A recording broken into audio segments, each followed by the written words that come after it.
If tender, slow-burn stories about a broke single mom, a secretive CEO, and one-half sandwich move you, please like this video and subscribe so you don't miss the next cinematic story on this channel. By the time the rain turned from drizzle to needles against the glass, Elise Ward had already counted the coins in her pocket 3 times. 89 cents. She stood under the striped awning of Harbor Deli with her daughter's small hand curled inside her own, watching the warm yellow light breathe through the fogged windows. The smell of toasted bread and roasted tomatoes drifted out every time someone opened the door. Rosie tilted her face up, cheeks pink from the cold. "Mom," she whispered, "do you think they have the soup with the little noodles today?" Elise looked down at her. She had the same hazel eyes Ryan had had. Once upon a time, the same way they widened when she hoped for something. 89 cents. "Maybe," Elise said. "Well, let's go see." A bell chimed as she pushed the door open. Warmth wrapped around them, wrapped in the sound of clinking cutlery and low conversation. The deli was small, with 3 booths along the window and a counter lined with glass. Sandwiches stacked like edible geometry. The chalkboard behind the counter read, "Tomato basil soup, $6.50. Roasted veggie sandwich, $8.25. Add avocado, 2. Elise took a breath, the spice and bread smell filling her chest. A man in his 50s stood behind the counter, wiping his hands on a towel. He wore a polo shirt with the deli's logo stitched crooked over his heart. "Afternoon," he said. "What can I get you?" Rosie pressed closer to Elise's hip, looking up at the menu like it was a fireworks show. Elise tightened her fingers round the coins. "Hi," she said. Her voice came out softer than she meant. She cleared her throat. I was wondering, do you ever sell just half a sandwich, like maybe the heel of a loaf, with a little bit of filling?" The man blinked. "Half," he repeated. "I know it's not on the menu," she said quickly. "It's just," she reached for the words, "my daughter hasn't eaten since breakfast. We don't need much. Just enough to get through this afternoon." The man's face creased, not unkindly, but with the look of someone being asked to bend a rule he'd bent too many times. "I'd like to," he said. "Really, but I got to ring in whole items to keep the book straight. You know how it is. Health codes, inventory. I can't just start selling off scraps." He gestured vaguely at a sign taped near the register, "No modifications outside menu." "I get that," Elise said. Heat crawled up her neck. "Of course. Sorry to ask. You could try the church on Maple," he added, as if offering a life raft. "They do a hot meal at 5. No questions. Just line up." She nodded. "Thank you," she said. She turned to go before Rosie could see her eyes sting. Rosie's gaze lingered on the glass case where a row of crusts sat golden and perfect, catches of light on their edges. "It's okay, Mom," she said softly as they walked toward the door. "I'm not that hungry." Which was how Elise knew she was starving. It was raining harder now, the sound drumming on the roof. The air outside would be colder than before. "Excuse me." The voice came from the corner by the window. Elise turned. A man sat alone at a small table, a laptop open but pushed aside. He was in a dark green hoodie and a weathered denim jacket, hood down, short dark hair damp from the rain. He was trim, not bulky, with the kind of posture that said he was used to long hours at desks and longer hours on his feet. A stainless steel bottle with a green leaf logo rested near his hand. He held up a menu. "I think I ordered more than I can handle," he said. "Would you two help me out so it doesn't go to waste?" Elise opened her mouth to say no. "Thank you. We're fine." Pride rose first, because it always did. It had teeth. Then a small hand tugged her sleeve. "Mom," Rosie whispered, eyes locked on the bowl in front of him. "The soup has noodles." Elise swallowed. She met the man's gaze. There was no pity there, just a steady, calm warmth, like someone offering an umbrella without making you feel stupid for forgetting yours. "Please," he added. "I hate eating alone." The deli owner glanced between them and the man at the table. "You want me to put theirs on your tab?" "Jonah," he called. "Yeah," the man Jonah said easily. "Add another sandwich. Extra bread." The owner shrugged and rang it up. Elise's fingers tightened around her coins. "I can pay you back," she said, stepping closer to the table. I get paid at the end of the week. I can come back. Jonah shook his head. It's just lunch, he said. Sit, eat. That's the only condition. Rosie had already clambered onto the bench opposite him, swinging her legs, cheeks flushed with shy happiness. Elise hesitated one heartbeat longer, then sat beside her. Steam curled from the soup bowl, tomato basil, bright and fragrant, dotted with small pasta. Thank you, Elise said quietly. Thank me by letting me steal some of your sandwich, if it's better than mine, Jonah replied. He smiled. It was quick, a flash that almost seemed to surprise his own face. They ate. Rosie took tiny bites at first, as if afraid someone would change their mind. Then, reassured as she tore off a bigger piece of bread, dipped it into the soup, and closed her eyes with the seriousness only small children give to food. Elise realized she was shaking as she lifted the spoon. The first mouthful burned a little going down. Then warmth spread through her chest, slow and stubborn. She hadn't realized how cold she'd been. So, Jonah said conversationally, have you two lived in town long? A couple of weeks, Elise said. We moved here for work. Found some, he asked. She let out a small breath that wasn't quite a laugh. Trying to, she said. I used to work QA at a frozen foods plant. Quality control, safety protocols, that kind of thing. There's a lot of agriculture around here, so I hope there might be something. He nodded. Sensible, he said. Rosie, between spoonfuls, whispered, we live at a motel now. It has a soda machine, but Mom says we can't press the buttons. Jonah's mouth twitched. Smart mom, he said. Elise rolled her eyes gently. One step below living in my car, she said, which we've already done once. So, upward progress. She hadn't meant to say that much. The soup must have loosened her tongue. If you're looking in food, Jonah said carefully, you might check Greenhaven Organics. Out by the highway, they've got a QA department. I hear they're picky as hell, but they train well. He tapped his bottle. The logo on it was a small, stylized leaf inside a circle. Rosie peered. That's on the soup boxes at the shelter, she said. The ones they gave us on Saturday. Jonah nodded. They donate a lot, he said. I applied, Elise said. Online. Didn't hear anything. How long ago, he asked. A month, she said. It's fine. I'll keep trying other places. He looked at her for a second longer, then felt casual. You should try again, he said. Sometimes things fall through cracks. She shrugged, non-committal. Rosie pushed half her sandwich toward Elise. You have this, she said. You're bigger. Elise blinked. I'm okay, a stray bug, she said. You eat. You're growing. So are you? Rosie said matter-of-factly, just sideways. Jonah choked on a laugh. Elise covered her eyes, mortified and amused.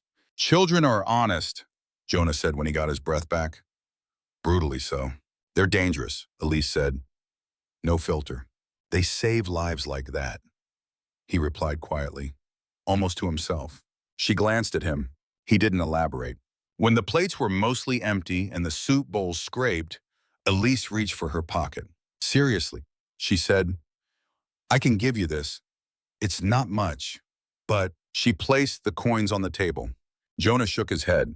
He pushed the little pile back toward her, gentle but firm. Keep it, he said. Buy Rosie a hot chocolate somewhere, or a sticker, or keep it because it's yours. I don't like taking, it's a meal, he said, not a contract. She hesitated. Pride battled with reality. Rosie looked between them, sensing the weight of something unspoken. Elise curled her hand over the coins. Thank you, she said again. Enjoy the rest of the day, he said, leaning back. And hey, if you do decide to pester Greenhaven again, bother them twice. Some doors need more knocks. She smiled faintly, unsure why his faith mattered. We'll see, she said. Outside, the rain had eased to a fine mist. As they left, Rosie waved at him. Bye, sandwich man, she called. Jonah lifted his thermos in a small salute. When the door closed behind them, he sat for a moment with his hand around the warm metal, listening to the echo of those small footsteps fading. Then he pulled his phone out. A few taps brought up an internal app. Employee and applicant portal. He searched Ward, Elise. Her application appeared. QA Tech, intake. Status not selected. Reasons overloaded applicants, priority local referrals. A thin line of frustration tightened in his chest. He clicked into her resume. Years of experience. Certifications. A supervisor review from her previous plant that mentioned meticulous, calm under pressure, strong ethics. He thought of her standing under the deli's fluorescent lights, asking to buy half a sandwich like she was trying to bargain with the universe and her own dignity at once. His thumb hovered over the options. He didn't mark higher. He didn't override processes. He selected flag for re-review. In the comment box he typed, QA experience worth a second look. Potential culture fit. Please reassess. He hit submit. It was a small thing. One more knock on a door that should have opened the first time. He hoped, fiercely, that this time someone on the other side would hear it. The motel room smelled like bleach and tired dreams. Elise had learned to sleep through the hum of the ice machine and the late-night arguments from the parking lot. She'd learned which step creaked, which window let in the least draft. But as she watched Rosie sleep that night, curled up on the motel bed under a thin blanket, a deflated unicorn toy tucked under her chin, she felt an urge in her chest like someone pressing a hand against her ribs from the inside. She sat at the small laminate table, laptop open, its cracked corner reinforced with tape. The Greenhaven website glowed faintly. Career, so she had applied before, the night they arrived in town, fingers numb from cold, hope half frozen. Nothing. She'd told herself that was that. But the man at the deli, Jonah, had said bother them twice. Maybe he just liked their soup. Maybe he knew someone. Maybe he was nobody. She opened her email. No new messages. She hovered over the new application button. Okay, she murmured. We knock again. She updated her resume with the odd jobs she'd picked up in the last month of temp work at a warehouse, a short stint cleaning offices. She wrote a new cover letter, shorter and sharper. I understand what happens to people when we cut corners in food safety, she typed. I've seen recalls from the inside. I'm meticulous because people's lives are behind our labels. She hit send, then she closed the laptop gently and rested her forehead on her folded arms. In the other bed, Rosie mumbled something in her sleep and rolled over. Outside, a truck rumbled by, spraying water. Change, Elise thought, rarely arrived with drums and trumpets. Sometimes it started with a bowl of soup and a stranger who insisted lunch wasn't a transaction. The call came 3 days later, just as Elise was trying to figure out how many nights they could afford if she skipped dinner again. Ms. Ward, a brisk female voice said, "This is Carla from Greenhaven Organics. Are you still interested in the QA technician position?" Elise gripped the phone harder. Yes, she said, very. Can you come in for an interview tomorrow morning at 9, Carla asked. Bring your certification documents if you have them. Yes, Elise said again. I'll be there. She hung up and stared at the peeling wallpaper. Then she laughed, a short, incredulous burst that made Rosie look up from the floor where she was drawing. What's funny, Rosie asked. Maybe nothing. Elise said, maybe everything. Come here. She pulled Rosie into a hug so tight the little girl squealed. Greenhaven Organics sat at the edge of town, past the last strip mall and the first wide fields. The main building was low and made of glass and wood, with vines tracing some of the walls.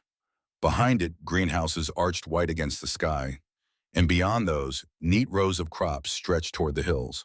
Elise parked in the visitor lot, heart thudding. She smoothed her thrift store blazer over her shirt, checked Rosie's hair, and walked toward reception. A cheerful woman greeted her, gave Rosie a visitor sticker with a smiling carrot on it, and directed Elise toward the QA office. The interview was more technical than she'd had in years. Questions about HACP plans and cross-contamination, about tracking a batch from a field to fork, about what she'd do if she saw a supervisor shortcutting a safety check. I'd stop the line and call it out, she said, politely if possible, loudly if necessary. The panel, Carla and a plant manager exchanged a small look. And if they told you to let it go, Carla asked, I'd escalate, Elise said, saw him, again and again. I've seen what happens when we don't. She didn't mention the recall. Didn't mention the night she'd watched news anchors talk about contaminated dinners while she sat in a break room holding a memo that said their plant had skipped 3 audits. She sat up, straighter. What I don't know, I will learn, she added, but I won't pretend not to see what I see. When it was over, Carla walked her back to reception. We're doing the batch of interviews this week, she said. We'll let you know soon. Thank you, Elise said. She collected Rosie, who had been happily touring the on-site daycare. I played with blocks, Rosie reported. They have carrots on the walls. Of course they do, Elise said, smiling. 2 days later, the job offer came. 3-month temporary position with possibility of extension. Health insurance after 30 days, access to the company's food pantry, discounted childcare. Elise pressed the phone to her ear, the words blurring. Yes, she said. Yes, thank you.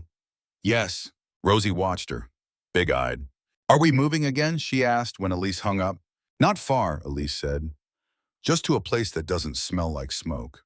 Greenhaven provided short-term housing for some employees' small row units near the greenhouses. Basic, but clean. Their unit had 2 rooms, a tiny kitchen, and a front porch barely big enough for a chair. It felt like a palace. The first night there, after Rosie had fallen asleep in a real bed with a quilt that didn't itch, Elise sat on the floor with her back against the wall, lights off. The rain tapped softly on the small window. She ran her palm over the smooth paint. No peeling, no stains. The air smelled faintly of lumber and soap, not mildew and old cigarettes. We're not there anymore, she whispered into the dark. The motel, the car, the line at the church. For the first time in months, the pit in her stomach eased enough that she could imagine something beyond the next 24 hours.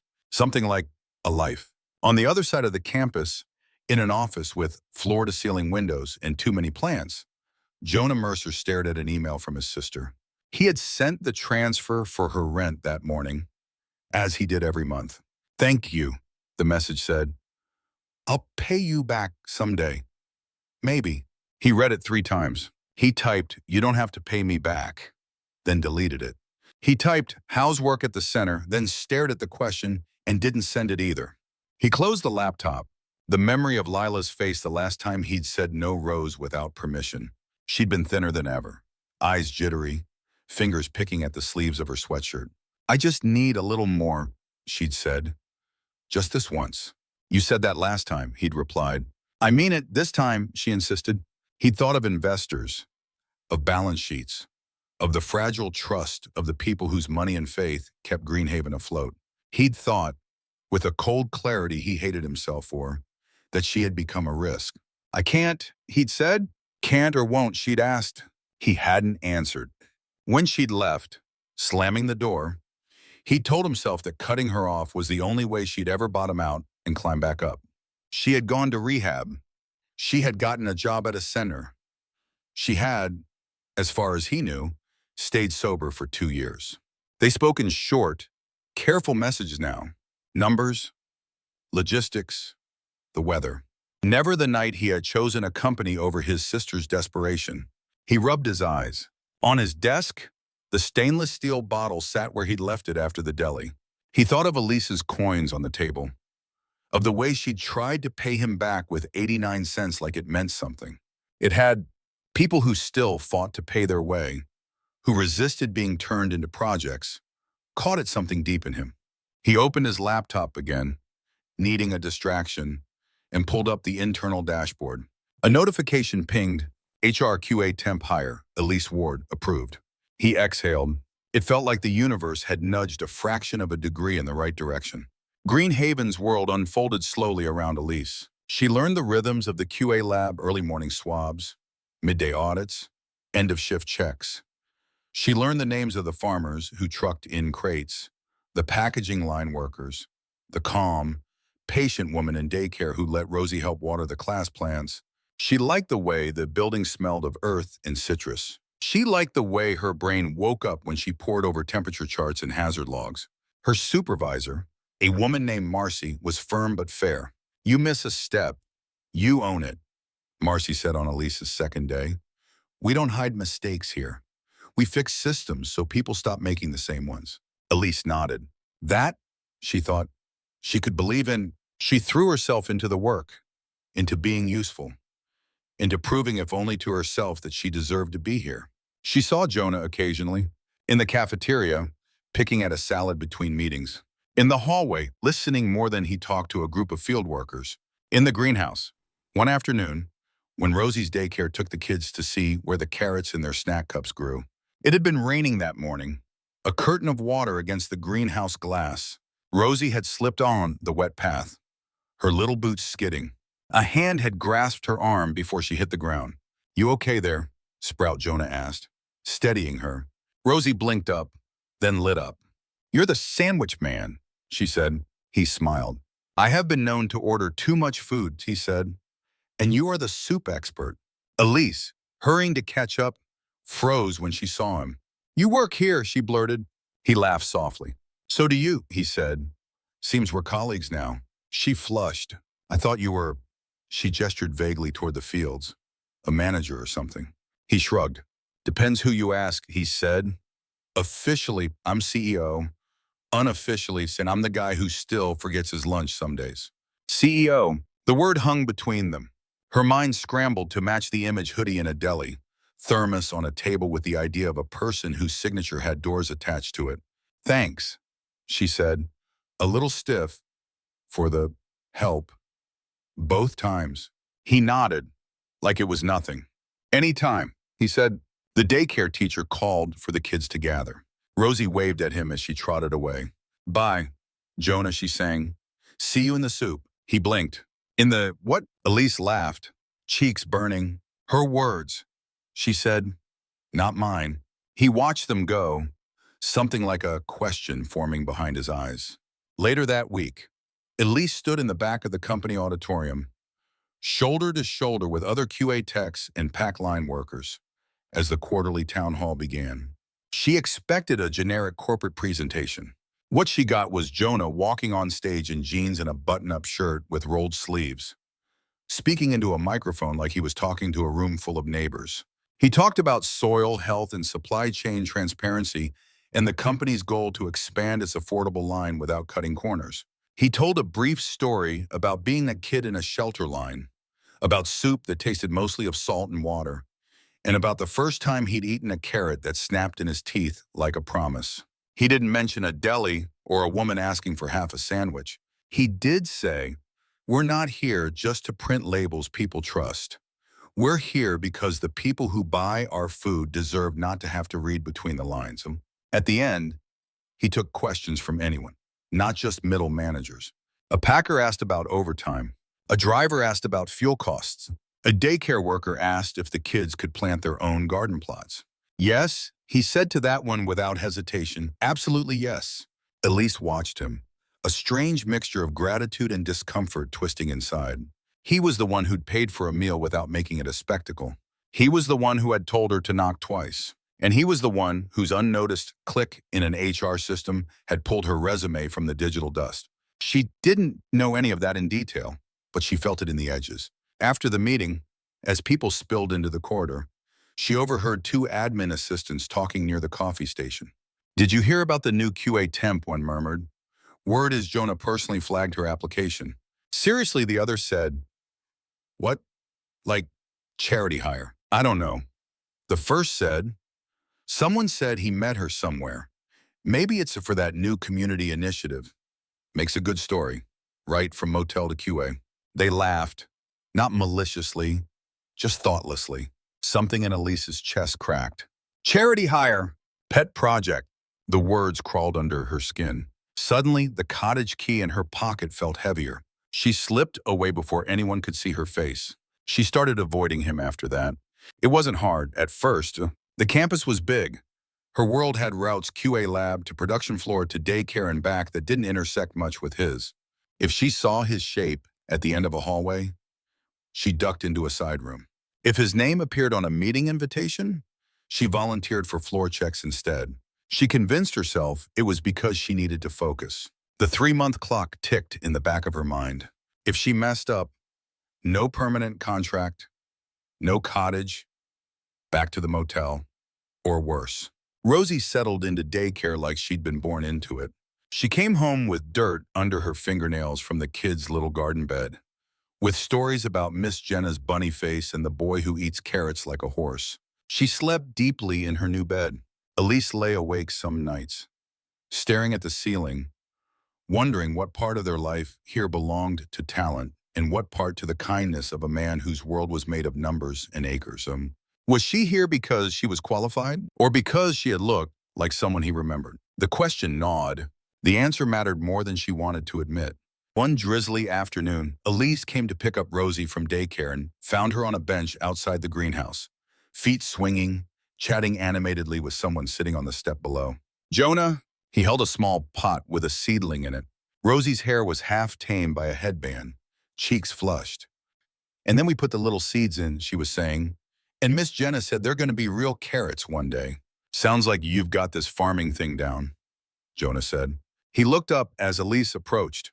Rosie hopped off the bench and ran to her. Mom, she said, Jonah says plants are like people. If you ignore them, they get cranky. True, Elise said, eyeing him. In my experience. Jonah rose. He held out the pot. This one's technically company property, he said, but Rosie seems to think it belongs to you. Rosie nodded vigorously. It's our carrot, she said. For our house. Elise accepted the pot, fingers brushing his for a fraction of a second. The air between them felt charged. Thank you, she said. Then, louder, before she lost her nerve. Could we talk later? Without small ears. Rosie made a face. I have big ears, she protested. You have excellent ears, Elise said, which is why I'd like to talk to Jonah alone for a few minutes. Jonah's expression shifted, something like concern, then openness. Sure, he said. Greenhouse at 6, most folks will be gone by then. She nodded. Okay, she said. The rest of the afternoon crawled. At 6, with Rosie happily absorbed in a cartoon in their cottage, Elise walked back to the greenhouse. The rain had picked up. On the glass roof, it drummed like fingers. Inside, humidity wrapped around her, scented with soil and leaf. Jonah stood by a raised bed, hands in his pockets, examining a row of young tomato plants. He turned as she approached. Hi, he said. Hi, she replied. Silence stretched. She lifted her chin. I need to ask you something, she said, and I need you to answer honestly. Okay, he said. Did I get this job, she asked, because you felt sorry for me at that deli? Rain filled the space between words. He exhaled slowly. No, he said. You got this job because you're qualified and because QA needed someone who actually cares about doing things right. I've read your reports. They're annoyingly thorough. That's not what I asked, she said. He nodded. You asked if my involvement started because I felt sorry for you. He said, it didn't. It started because I recognized something in you, in Rosie. She crossed her arms. I heard people talking, she said, about the CEO dragging my application up from the bottom of the pile, about me being a project. His jaw tightened. I asked HR to take another look, he admitted. Your first application got buried. I flagged it. After that, they set the interviews. You passed on your own. If they'd said you weren't fit, I wouldn't have forced it. And the housing, she pressed. The cottage, the daycare spots. Is that all part of some story? Look what we did for the poor woman from the motel. No, he said quietly. The housing pilot was already in motion. You qualified. Daycare has its own criteria. Yes, I suggested your name when they were looking at employees with kids who might benefit most. But that was based on need, not pity. She swallowed. From where I'm standing, she said, every good thing that's happened to us since that lunch seems to have your fingerprints on it. And I don't know how to stand under that without feeling like I owe you something I can't ever repay. He looked at her steadily. I don't want repayment, he said. And I don't want you to owe me. I want you to be able to stand here, in a job you're good at, in a home that doesn't leak, because that's what you deserve. Not because you're attached to my guilt. Your guilt, she repeated. He nodded. My guilt? He said. He gestured to a bench. Can I tell you something, he asked? About why I do this the way I do. She hesitated, then sat. He sat on the opposite end, a respectful distance. When I was 9, he said, my mom and I lived in a car. We washed up in gas station bathrooms. We ate whatever the shelter line ladled into our bowls. He smiled faintly. Once, a man in a suit handed my mom a 20 on the street. He said, didn't look her in the eye. He must have felt something like pity. She took it because we were hungry, but she cried that night. Not because of the money, but because she felt seen wrong, like a problem someone had tossed a bill at. Elise listened, the plants around them absorbing their words. Later, he went on, a farmer took us in, gave her a job, hired me to wash crates, then to tend seedlings. He looked her in the eye and said, I'm hiring you, not rescuing you. Don't confuse the two. He glanced at Elise. That sentence rearranged my brain, he said. He rubbed his thumb over a smear of soil on his palm. Fast forward, he said. I build this company. Somewhere in there, my sister Lila falls in with the wrong crowd. Starts using, steals, lies. I keep wiring money, thinking I'm helping. Really, I'm just feeding the fire. His face tightened. Investors started asking questions. He said, about my judgment, about risk. I panicked. I told her no. I told her I couldn't do it anymore. He stared at the floor. She screamed that I cared more about kale and investors than my own blood. He said. Then she hung up. I didn't hear from her for 6 months. The next call was from a rehab center. Elise's chest ached. She's okay now, she asked. He nodded. As okay as anyone in recovery, he said. Works at a center. Texts me once a month when the rent hits. I send the money. We talk about the weather. He swallowed. I carry 2 equal and opposite guilts, he said. For giving too much of the wrong kind of help, and for walking away when I should have stayed with her in the mess. He looked at Elise. So when I saw you in that deli, he said, you need to understand, I didn't think, here's a woman I can save. I thought, here's someone standing on a ledge I know too well, trying to keep her dignity intact while feeding her kid. And I thought, if I can do one small thing that nudges her toward a door that should have opened already, I will. That's it. He spread his hands. If flagging your resume made you feel like a charity case, he said, I'm sorry. That was never the point. And if you tell me now that knowing this taints the job for you, if you'd rather walk away than feel like you're part of a story you didn't sign up for, I will respect that. I won't stop you. I won't pull strings to keep you here. The rain softened, pattering gently. Elise stared at him. For a long moment, she let herself feel the raw things without applying polish. Anger, shame, relief, recognition. My whole life, she said slowly, people have treated me like I should be grateful for scraps. And I am grateful for every person who handed us a meal, or a blanket, or a place to sleep. But I'm tired of feeling like my worth is measured in how good my sad story sounds in someone else's mouth. He nodded. I get that, he said. She took a breath. When you paid for that lunch, she said, it felt like being seen, not as a failure, but as a tired mom who needed to feed her kid. I could accept that. But when I heard people talking like I was some kind of pet project, her voice broke on the last 2 words. He flinched. I should have anticipated that, he said. I should have shut that talk down before it started.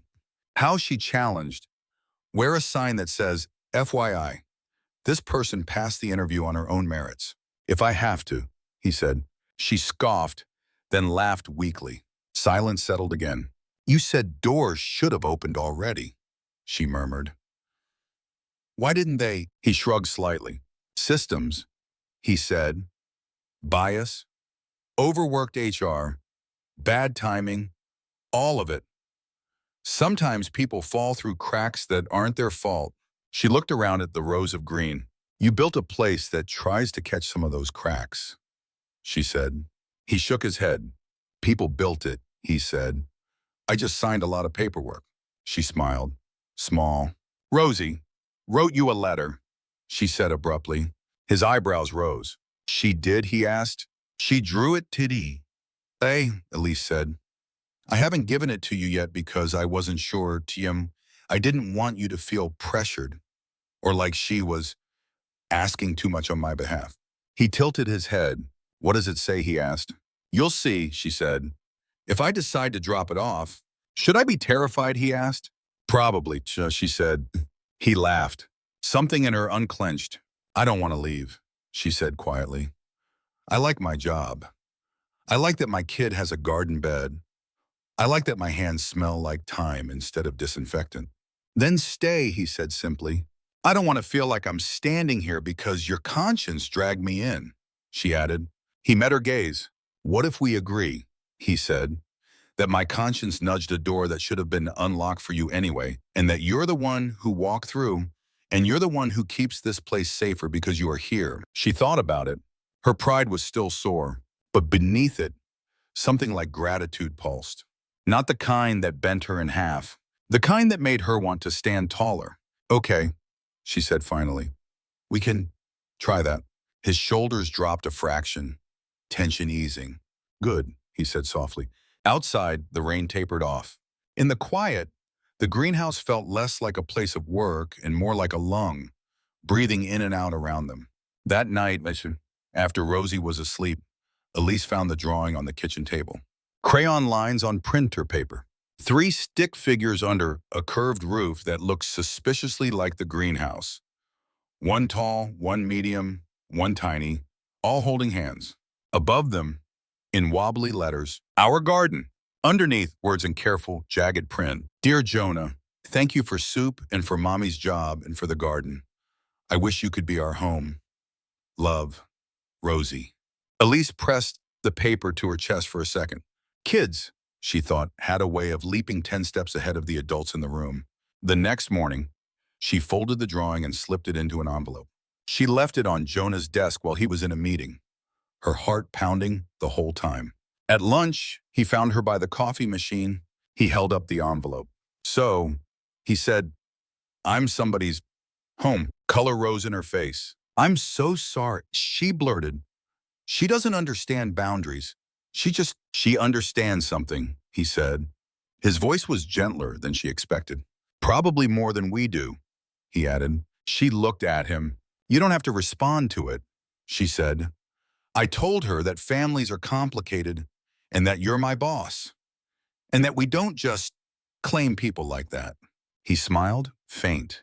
I've been thinking about it, he said. About what she asked. About what home means, he said, and who gets to ask for it. Her mouth went dry. This doesn't have to mean anything, she said quickly. I don't expect. I know, he said. He didn't push further. He just tucked the drawing back in his pocket and went back to his day. But the air between them felt different. Not heavier, just acknowledge. Harvest Day at Green Haven arrived on the first clear Saturday in weeks. The rain paused as if even the clouds wanted a break.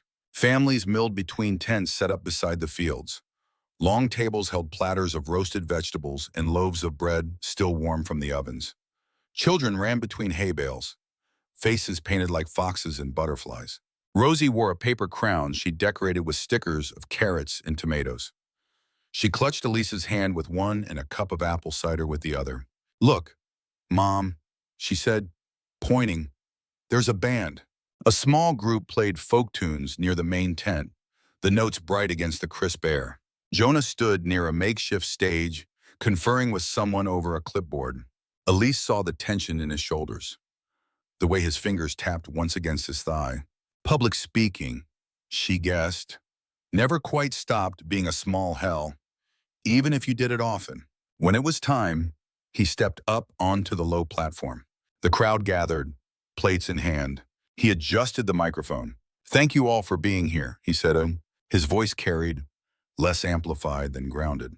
We started Harvest Day, he went on, because we wanted to remember why we exist before we dive into spreadsheets and forecasts for the next year. We exist because people need to eat, and because the way they eat either supports their lives or slowly erodes them. He paused, scanning faces. I want to tell you a story. he said. About a woman I met a few months ago.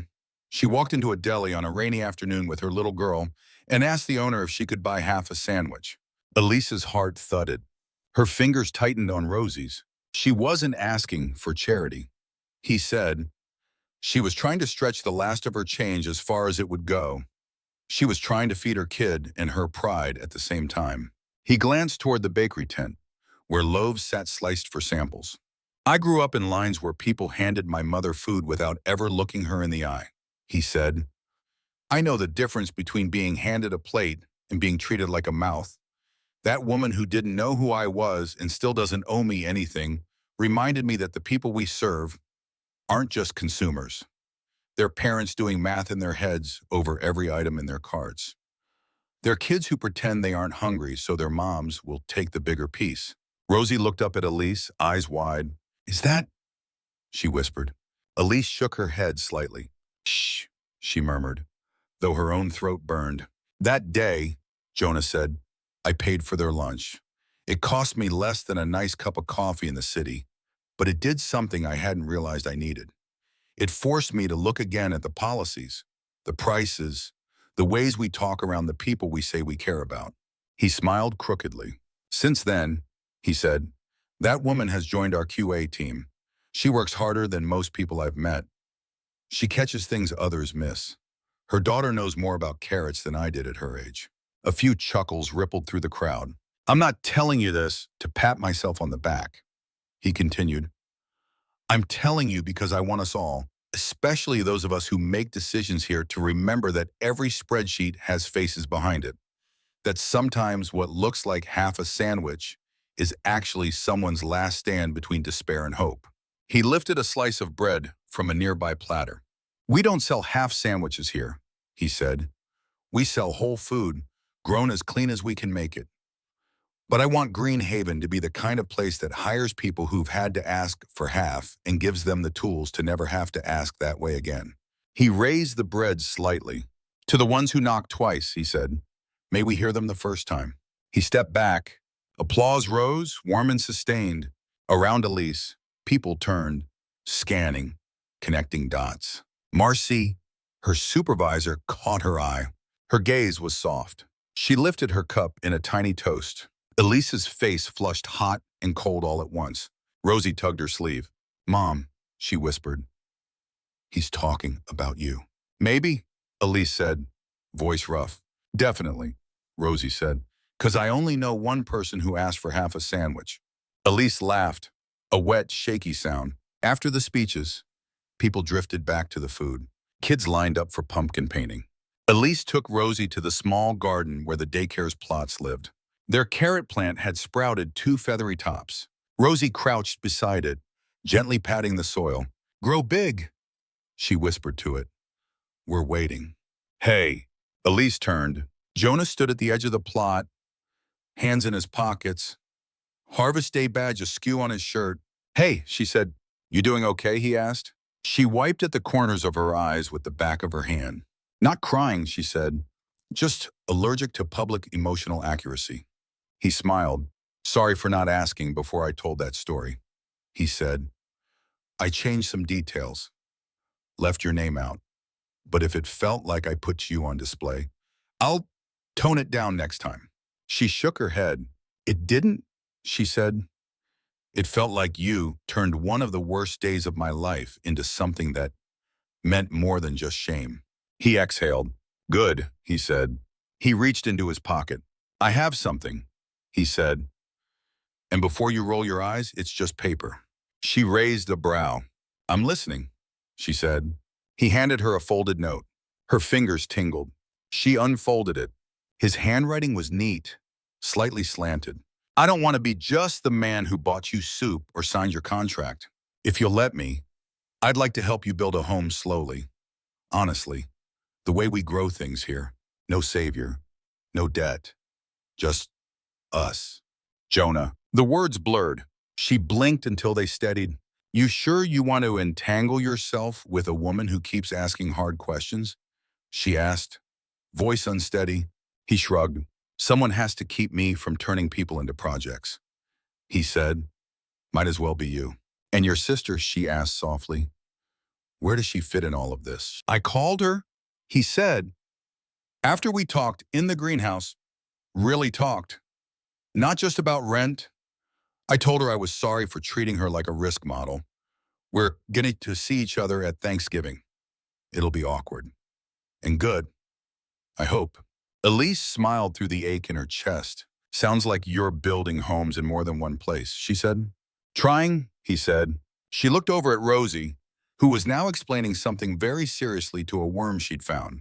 Rosie has a big imagination. She said she draws houses around people she likes, gardens, whole worlds. I've been careful about who I let her draw like that. I don't expect you to decide anything today, he said, or this month. I'm not asking you to move in or get married or stamp my name on anything. I'm just standing here saying that if at any point you want to see if we can make this cottage into more than temporary housing, I'm willing to show up, not as a benefactor, as part of whatever home means for you. Silence stretched, gentle. She thought of the motel, of nights in the parent with Rosie curled against her, breathing damp against her shoulder, of the first night in the cottage, whispering, we're not there anymore. Of the greenhouse, rain on glass, 3 bodies sharing space without demands. Of Rosie's letter, I wish you could be our home. Home, not savior, not boss. Something slower, deeper. Then we plant it, she said. He frowned, confused for a half second. She smiled. This thing, she clarified. Whatever you're offering, we plant it like a seed. We water it. We see what grows. If it boils, we learn. If it takes root, we figure out how big a garden we want. Relief flickered across his face, bright and unguarded. I like that, he said. Good, she said. He glanced at Rosie. You want to tell her, he asked. Not yet, Elise said. Let her carrots grow a bit first. Then we can explain that some kinds of homes take time. He nodded. Time I have, he said. She folded the note carefully and slipped it into her pocket. Thank you, she said. For what, he asked. For seeing me when I was asking for half a sandwich, she said quietly. And for sticking around to see who I could be after. His gaze softened. You did the same for me, he said. You just don't know it yet. Winter came with a thin crust of frost on the fields and a darker blue in the sky. In the little cottage near the greenhouses, light pooled warm over the worn wooden table. A loaf of bread sat in the center, its crust cracked and golden, steam still whispering from its scored top. Elise held the knife. Rosie bounced in her chair, feet thudding lightly. Can I cut? Rosie asked. You can help, Elise said. Jonah watched from the other side of the table, sleeves rolled up, eyes creased at the corners. They sliced the bread together, not in halves and stingy portions, but into thick, generous pieces. They spread butter that melted as soon as it touched the warm crumb. They added a pot of stew, simple and rich, made from winter vegetables and herbs Rosie had helped pick. The 3 of them ate. The walls of the cottage held their voices, their laughter, the occasional clatter of a dropped spoon. Outside, the wind pressed against the glass and then moved on. Inside, the air smelled of bread and time and something less tangible. Safety, not guaranteed, not permanent, but real, here, now. Elise looked at Rosie, cheeks flushed, breadcrumbs dotting her lip. She looked at Jonah, hands steady as he reached to pass the salt. The note he'd written her tucked into the small drawer by the stove, corners already worn from being read and reread. Once upon a time, she had stood in a deli and tried to buy half a sandwich with 89 cents and the last of her pride. Now, a whole loaf sat within reach. But the real abundance, she realized, wasn't on the plate. It was in the fact that if everything collapsed again tomorrow, she wouldn't be facing it alone. She set her slice down, wiped her fingers, and reached across the table. Jonah took her hand. His grip was warm, solid. Rosie laid her small hand on top of theirs, giggling. We're a sandwich, she declared. Bread, bread, bread. Elise laughed, the sound full and free. Yeah, she said something like that. Later, After dishes were done and Rosie tucked in, Elise stood by the small kitchen window. The greenhouses glowed in the distance, like ships in a dark sea. She rested her forehead against the cool glass. "You didn't just see me when I was asking for half a sandwich," she whispered into the quiet. Words meant for the memory of rain and soup and a stranger's kind eyes as much as for the man now moving around in her kitchen. "You stayed," she added, "to see who I could be after." Behind her, Jonah turned off the light over the sink.